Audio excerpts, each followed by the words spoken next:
vera cordis gaudio, sed super melet omnia eius dulcis presentia. Il canitur suavius, nil auditur iucundius,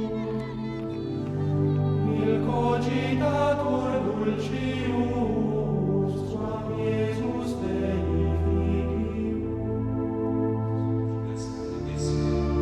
Iesus vespeditentibus, quam Deus est petentibus, amoris te querentimus, Valorizar a lembrança e os ensinamentos deixados.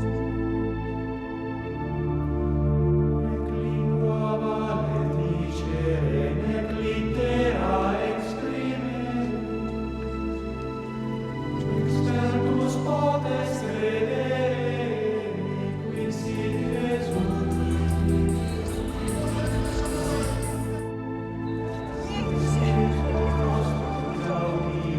Qui es futurus premium,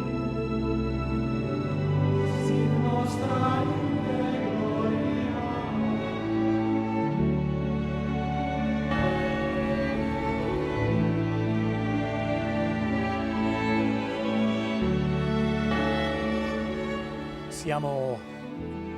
Hemos llegado ya al último capítulo, el 20º capítulo de esta historia de la Iglesia Católica.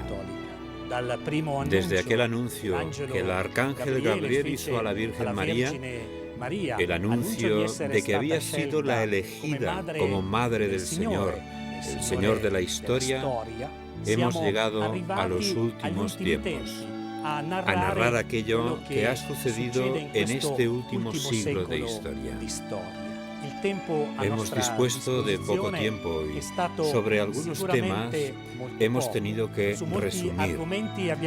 Nuestro objetivo era hacer crecer la conciencia de pertenencia a la historia de la Iglesia Católica, en la cual cada uno está llamado a vivir en esta historia, a ser protagonista de la misma, a participar de la historia de la salvación que se inserta y está dentro de la historia de la Iglesia. Si Dios es Padre de todos los hombres, la Iglesia es la Madre, es nuestra Madre.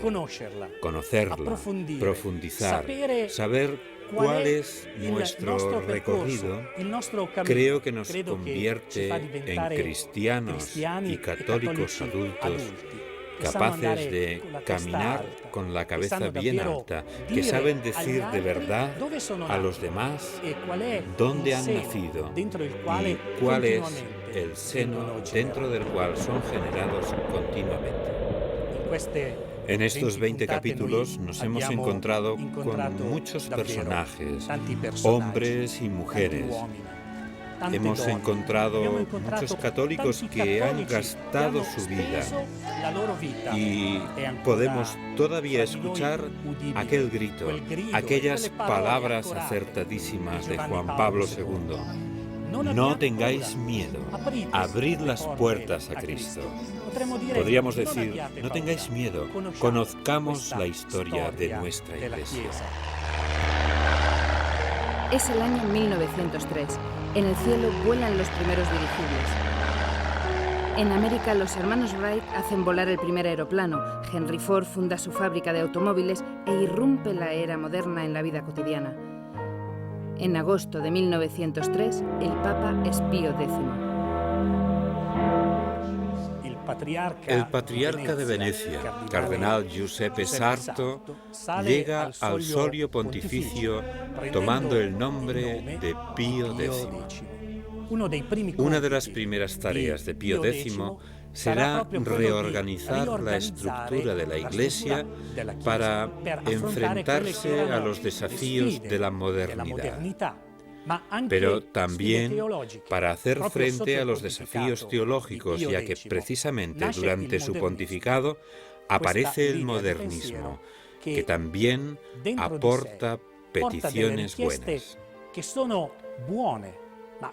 Pero, como siempre sucede, si se llevan las cosas al extremo, pueden degenerar. Y Pío X se ve obligado a publicar en 1907 una encíclica en la que condena precisamente el modernismo. En esta Europa suceden acontecimientos que la sacuden. Estamos en 1914. En Sarajevo, Francisco José y su esposa son asesinados. Esta es la chispa que desencadena la gran masacre que será la Primera Guerra Mundial. Pocos meses más tarde, el 3 de septiembre de 1914, era elegido Papa Benedicto XV. El Papa Benedicto XV se encuentra con la difícil situación creada por la Primera Guerra Mundial. En las trincheras de Europa mueren cada día miles de personas. Es una locura que parece no tener fin. Se suceden las atrocidades que crean cada día nuevas viudas y huérfanos. La misericordia parece no tener cabida.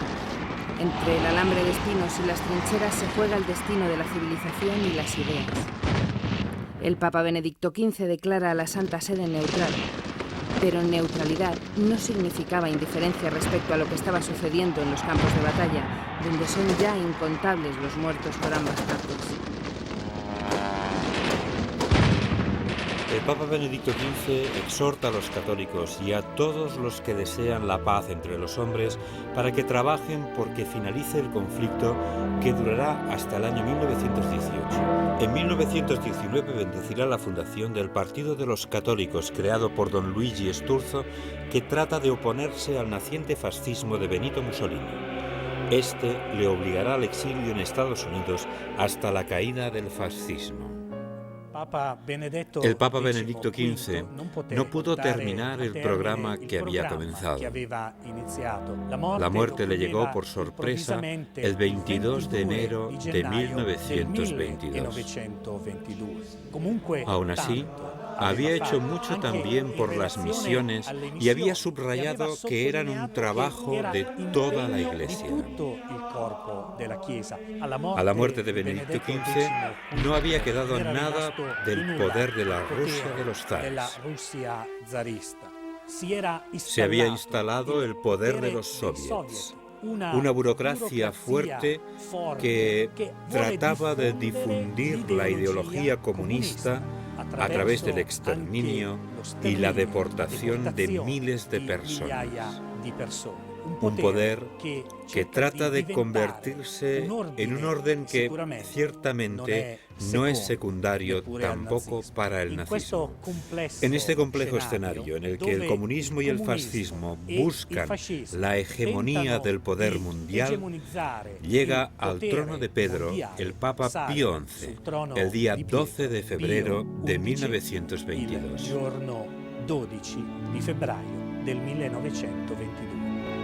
Solo 3 años antes, en Fátima, se había construido una pequeña capilla en el lugar donde más tarde se erigirá una gran basílica, meta de innumerables peregrinajes en memoria de las apariciones de María a 3 pequeños pastorcillos, Lucía, Francisco y Jacinta, a los que la Virgen les revelará incluso el drama de la Rusia de los soviets y sus horrores, que intentará difundir por el mundo. En este espíritu de renovada espiritualidad que se contrapone al materialismo de las ideologías, Pío XI exhorta en sus encíclicas a que los fieles redescubran una vida religiosa coherente con la fe católica que profesan. Y la coherencia en la fe es el tema del Año Santo de 1925, en el que participan más de 500.000 de personas. Y precisamente por ello, a finales del Año Santo de 1925, Pío XI instituye la fiesta de Cristo Rey, Señor de todo el mundo.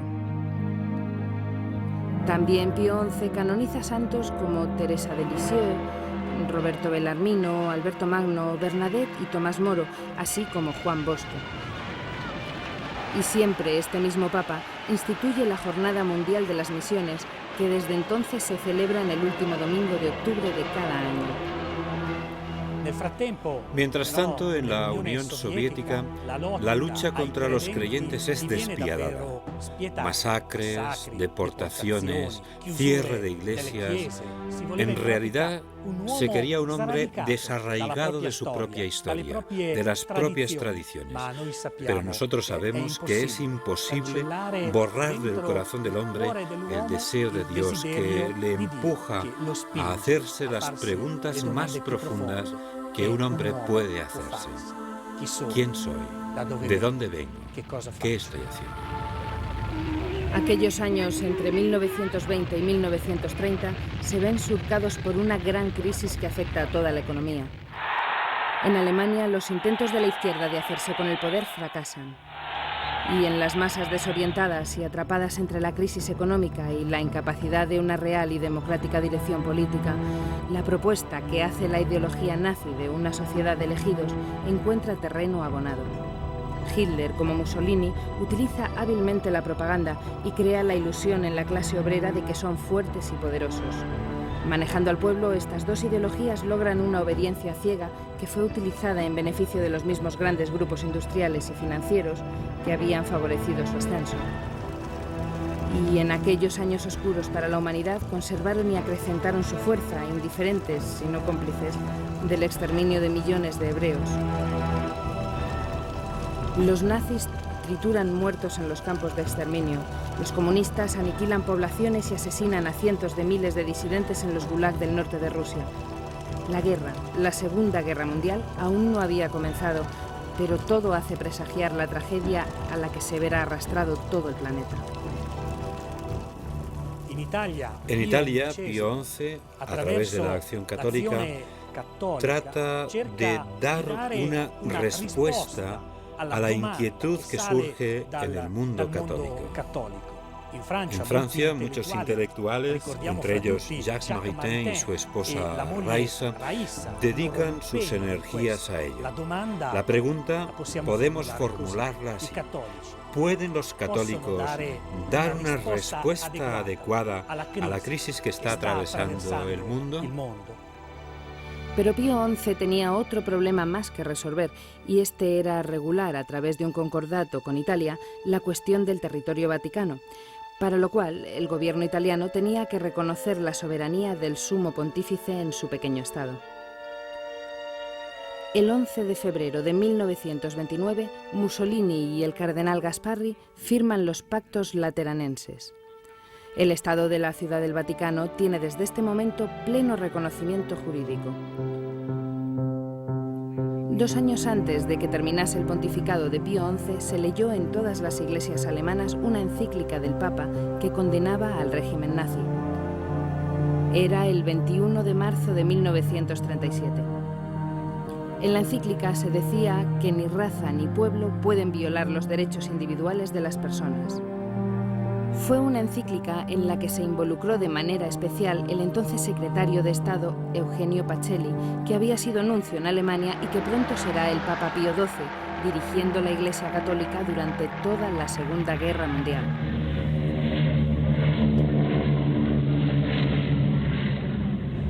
Millones de muertos, millones de hebreos inermes asesinados en las cámaras de gas y quemados en hornos crematorios. La bomba atómica casi fue el epílogo inevitable para reencontrar la paz en un planeta enloquecido, donde todos los horrores se justificaban en nombre de la locura ideológica nazi. En Italia, a la derrota del fascismo contribuyó un frente popular compuesto por todas las fuerzas democráticas que fundarán la República Italiana, en la cual los católicos, tanto en esta fase como en su reconstrucción, fueron uno de los factores determinantes. Al Papa Pío XII le sucedió en el trono de Pedro Juan XXIII, elegido en 1958. Pocos meses después, el 25 de enero de 1959, anunciaba la convocatoria de un concilio ecuménico, el Concilio Vaticano II, que se abrirá en Roma el 1 de octubre de 1962. El 1 de octubre del 1962.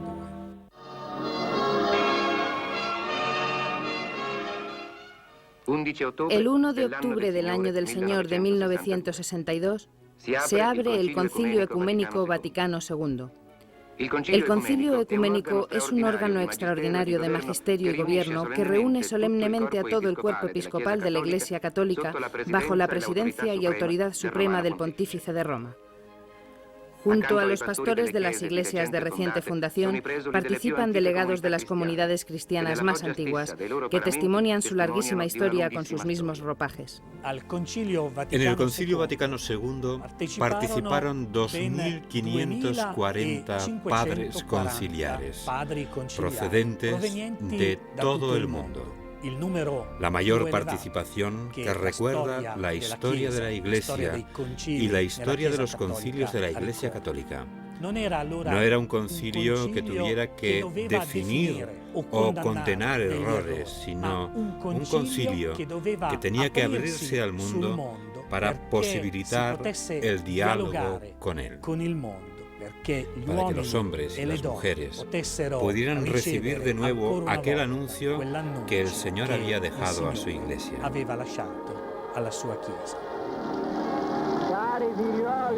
Queridos hijos, escucho vuestras voces. La mía es una sola, pero resume la voz del mundo entero. Aquí está representado todo el mundo. Se diría que incluso la luna se ha apresurado esta noche a mirar este espectáculo que ni siquiera la Basílica de San Pedro, con sus 4 siglos de historia, ha contemplado nunca. Mi persona no cuenta nada. Es un hermano que os habla, convertido en padre por voluntad de nuestro Señor. Así que deseo que recibáis la bendición que os doy y mi deseo de que paséis una buena noche. Volviendo a casa, veréis a vuestros hijos, acariciadlos y decidles que es una caricia de parte del Papa. El 8 de diciembre de 1962, Juan XXIII cerraba la primera parte del concilio, pero no lo reabrió. En junio de 1963 moría ante la conmoción de todos. El 21 de junio de 1963 es elegido Papa Giovanni Battista Montini, tomando el nombre de Pablo VI, y reabrirá el Concilio Vaticano II el 29 de septiembre de 1963, introduciendo importantes reformas procedimentales como la admisión de laicos como oyentes y el nombramiento de 4 moderadores. El Concilio Vaticano II introduce novedades en la Iglesia, pero la principal novedad es la misma definición de Iglesia, que es el cuerpo de Cristo, el pueblo de Dios donde todos son llamados a anunciar el Evangelio. Todos están llamados a la santidad. Todos son llamados a acoger las enseñanzas que provienen del mismo Cristo. Pablo VI es el primer papa que realiza grandes viajes. La Iglesia es ya universal, tanto física como espiritualmente. Está presente por todo el planeta. Pablo VI, vicario de Cristo, se confirma sucesor de Pedro, apóstol entre las gentes, viajando desde la India hasta la sede de la ONU en Nueva York, donde pide la paz y la cooperación entre los pueblos. El Papa del Concilio Vaticano II muere el 6 de agosto de 1978. A Pablo VI le sucede Juan Pablo I, un pontificado brevísimo, ya que el Papa muere apenas un mes más tarde y al que aún hoy recordamos por su dulzura. El 16 de octubre de 1978 llega de Cracovia, Polonia, Karol Wojtyła. Es elegido Papa tomando el nombre de Juan Pablo II. El Papa venido de la Polonia aún dominada por el régimen comunista muestra inmediatamente su profundidad espiritual. Su memorable discurso de apertura enciende y une a todos los católicos. Juan Pablo II viaja por todos los rincones de la tierra, y a su encuentro acuden millones de personas que encuentran en él palabra de esperanza y de fe. Habla de los problemas, de la paz, del genocidio de los pueblos, de las problemáticas que conllevan la genética o la contaminación. Los pueblos le escuchan. Solo a través de la humanidad de Jesucristo, el Hijo de Dios, se descubre quién eres. Es un humanismo nuevo, la reproposición de aquel humanismo cristiano que es y será siempre el fundamento de una sociedad, de la unidad entre hombres de todas las lenguas y razas, porque el fundamento de este humanismo es la persona de Jesucristo. Abrid de par en par las puertas a Cristo, a su potestad salvadora. No tengáis miedo. Juan Pablo II nos ha enseñado, y Benedicto XVI sigue enseñándonos, que si el hombre abandona el cristianismo, no ve en el prójimo al Hijo de Dios, al amado del Padre, sino que solo ve a un competidor, a alguien que debe ser eliminado, no a alguien que debe ser amado. Porque unidos es como se forma la única familia de los hijos de Dios. Hoy el Santo Padre Benedicto XVI nos señala el camino para ser hombres nuevos, hombres de paz, que muestren día a día su dimensión cristiana, porque la Iglesia, su historia, podrá ser una historia de crecimiento, de desarrollo, de auténtico progreso, si encuentra cristianos con la valentía para santificarse en la oración, en la entrega de sí mismos. Como el ejemplo que nos ha dado en los últimos tiempos Juan Pablo II, con su fuerza anunciadora, con su fuerza de hombre de fe, con su fuerza de hombre de oración. Así podremos influir en la historia a través de la santidad personal otorgada a cada uno de nosotros por Cristo Salvador, Rey eterno.